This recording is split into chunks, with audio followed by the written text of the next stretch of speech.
This video focuses on how we perceive others. We're going to look at 5 different concepts on our perception of other people.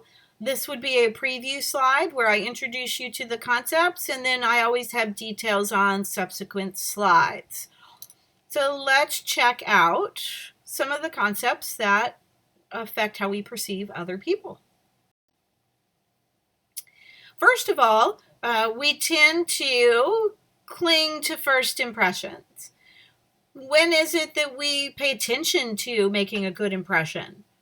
On a job interview, a first date, maybe with a speech, you want to make a good first impression, and so you might have time to think through what that looks like.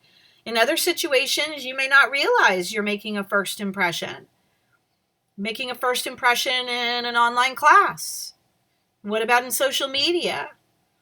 What happens is we tend to cling to those first impressions. So if we have a good first impression of you, then we will think that way until we get new information that counters that. If you make a bad first impression or a lukewarm, mediocre first impression, until we get new information that says different, we're going to stick with that. So first impressions are important. So in a job interview, your handshake and smiling, your facial expressions are crucial. Perceptual constancy is when you tend to stick with that same train of thought based on past experiences, right? So once a jerk, always a jerk.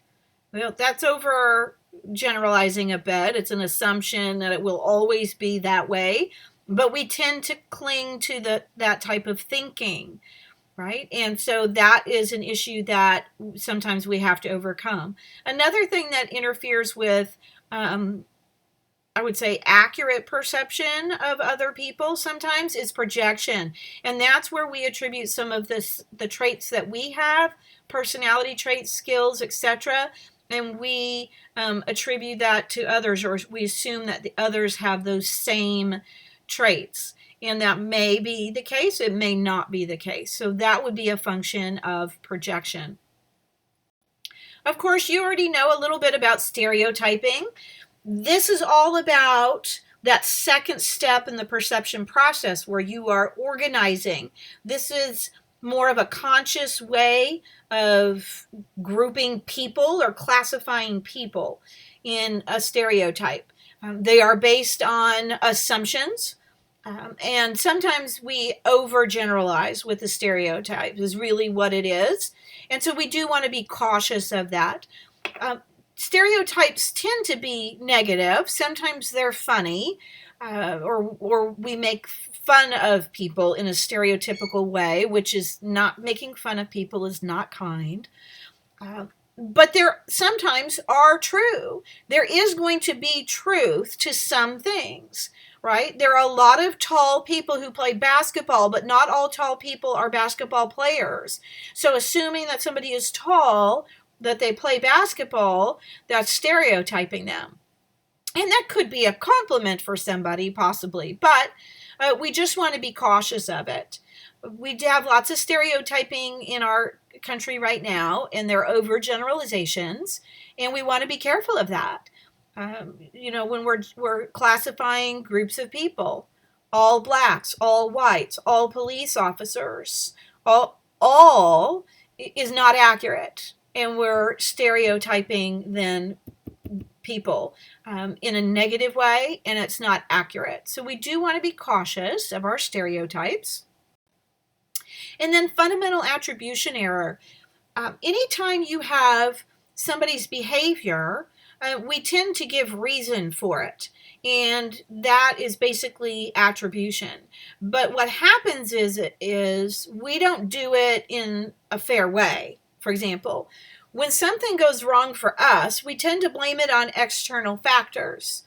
When something goes wrong with somebody else, we tend to overemphasize the internal and blame it on their internal factors and not the external. Okay, so let me give you a quick example. Let's say you bombed one of your tests, one of your major exams, and it did not go well for you. When you're trying to explain the reason for that for yourself, you would often say, well, it was too hard, or the professor didn't give us a study guide. And they don't have to, just FYI. Right? Or my mirror broke this morning, which was bad luck, and so I bombed the test. Right? We're blaming it on those external factors. Whereas if a friend or a classmate bombed the test, you might be more inclined to say, oh, well, they just didn't study hard enough.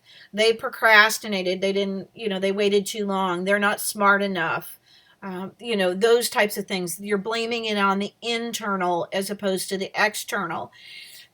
So we tend to think the worst of people when we do that, and we misrepresent or misinterpret who they are when we use attribution in that way.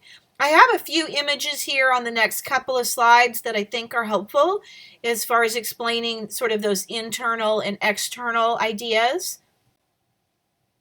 I also have a few statements here of what it would sound like with making statements on attribution.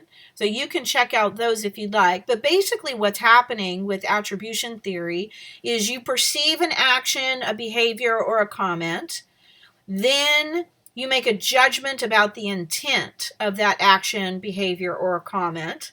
Like when you were kids, they did it on purpose. I don't know if you ever remember that, but kids tend to do that. They blame the other person.